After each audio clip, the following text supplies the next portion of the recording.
వేములవాడ కోడెల మృతిపై నేడు కేబినెట్లో చర్చ. ఎంతో పాపం మూటగట్టుకున్నారు దేవాదాయ శాఖ. నేను మళ్ళా చెప్తా ఉన్నా, దేవాదాయ శాఖ మొత్తం కూడా అవినీతి పర్లమయమైపోయింది.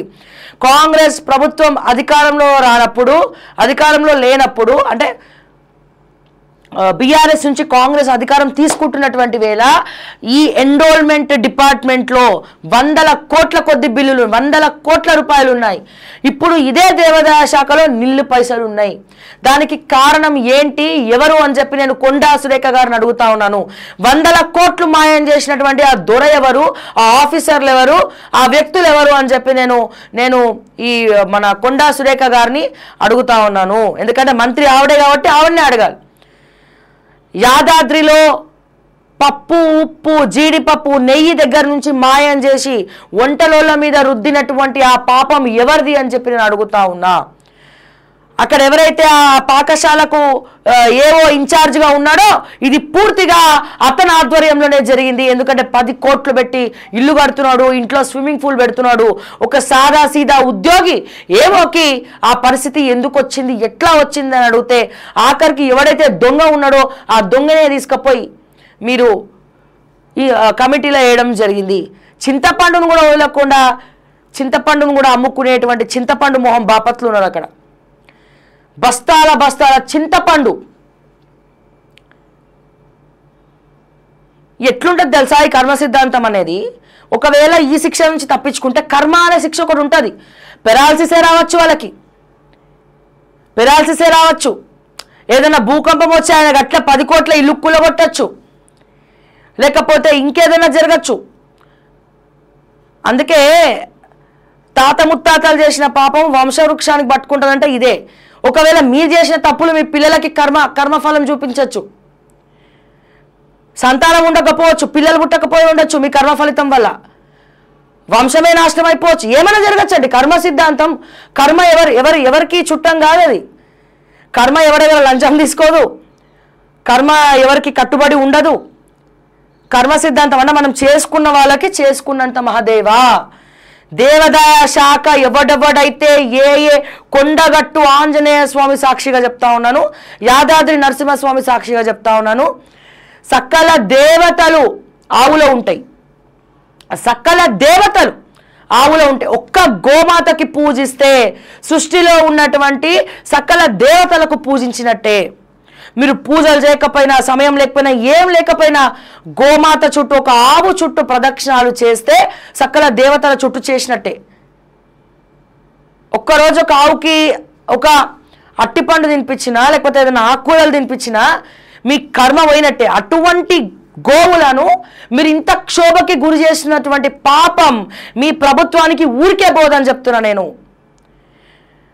వేములవాడ ఎన్రోల్మెంట్ దగ్గర నుంచి దీంట్లో ఉన్నటువంటి ఎవరికి కూడా ఊరికే పోదు ఆ పాపం. నేను మళ్ళా చెప్తా ఉన్నాను.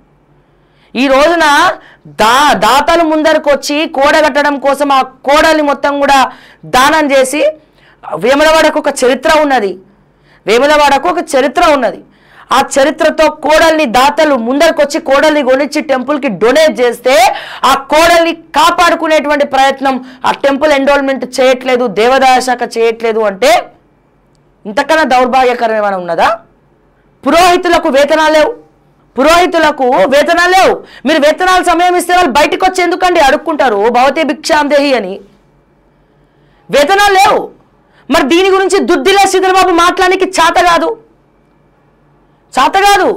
ఒక బ్రాహ్మణ అయి ఉండి, ఒక బాపనై ఉండి పురోహితుల గురించి పట్టించుకున్న పాపాన పోలేదు.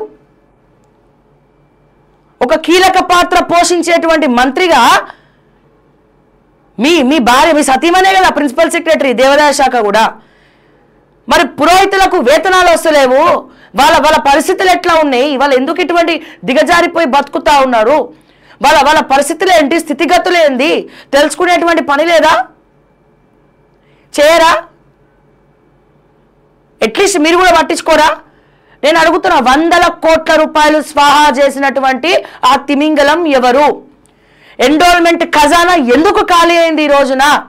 ఎన్రోల్మెంట్ ఖజానా ఖాళీ అయితే కొండగట్టులో డబ్బులు ఉంటే ఈ రామకృష్ణ అనే వ్యక్తి కొండగట్టుకు పోయి మరి చెక్కు మీద సంతకం పెట్టి 2 కోట్ల రూపాయలు విత్డ్రా చేసిండు. ఎందుకు చేశాడు? ఎవరి కోసం చేశాడు? ఏం వాడుకోవడానికి చేశారు? వీటికి సమాధానం చెప్పాలా. క్యాబినెట్లో దీని గురించి కూడా చర్చ జరగాల. గత ప్రభుత్వం వెళ్ళిపోయింది, కొత్త ప్రభుత్వం వచ్చేటువంటి తరుణంలో 100 కోట్ల రూపాయలు ఎండోల్మెంట్లో ఉండే. ఆ డబ్బులు ఎవడు మింగిండని అడుగుతున్నాం. ఆ డబ్బులు ఏం చేసిరు? భట్టి గారు సమాధానం చెప్పాలా. ఎండోల్మెంట్లో ఉన్నటువంటి నిధులు ఎక్కడ మరలిచ్చినారు? ఏం చేసినారు? ఫైనాన్స్ మినిస్టర్ సమాధానం చెప్పాలా, దేవాదాయ శాఖ మంత్రి సమాధానం చెప్పాలా, ముఖ్యమంత్రి సమాధానం చెప్పాలా, అండ్ ఎండోల్మెంట్ కమిషనర్ సమాధానం చెప్పాలా. ఏమైపోయినాయి? ఎటువైపు పోయినాయి? ఎవరు మింగేసినారు? ఏం చేసినారు? అవినీతి పరులను కాపాడేది ఎవరు? ఈ రోజున అవుట్సోర్సింగ్ ఉద్యోగాలు డబ్బులు లేవు అనుకున్న దేవాదాయ శాఖలో ఉద్యోగాల్ని ఎందుకు తీసేసారు? అవుట్సోర్సింగ్ వాళ్ళని. కానీ అనూప్ అనే వ్యక్తిని మాత్రం ఎందుకు పెట్టుకున్నారు పిఏగా?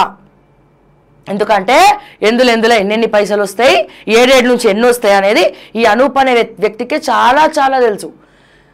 సో అవినీతి పరుడే మనకు కావాలి కాబట్టి అవినీతి పరుని ఉద్యోగంలోకి వెళ్ళి తీసేసిన సస్పెండ్ అయిన వ్యక్తిని తీసుకపోయి మీరు అతని టర్మ్ అయిపోయినా సరే తీసుకొచ్చి దాంట్లో పిఏగా పెట్టుకున్నారు దేవాదాయ శాఖలో ఆఫీస్లో.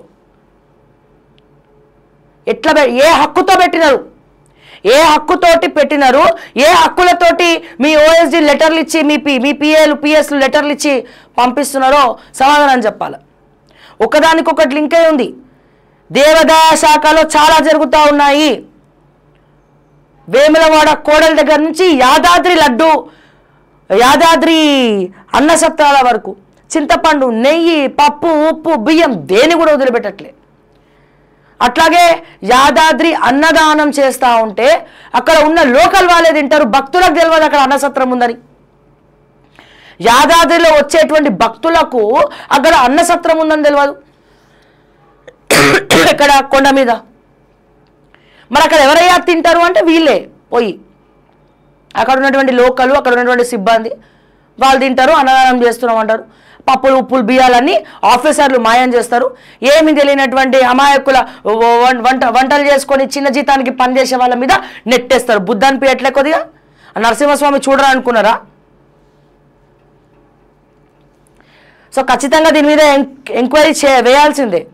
ఎంక్వైరీ వేయాలి, కమిటీ పెట్టాలి. దొంగ చేతికి తాళాలు ఇచ్చినట్టు ఎవడైతే 10 కోట్లు పెట్టి ఇల్లు కడుతుండో అతన్నే తీసుకొచ్చి యాదాద్రి కమిటీలో పెట్టిరు. అంటే దొంగనే తీసుకొచ్చి కమిటీలో పెట్టినావు. ఇటువంటి పరిస్థితి ఉన్నది.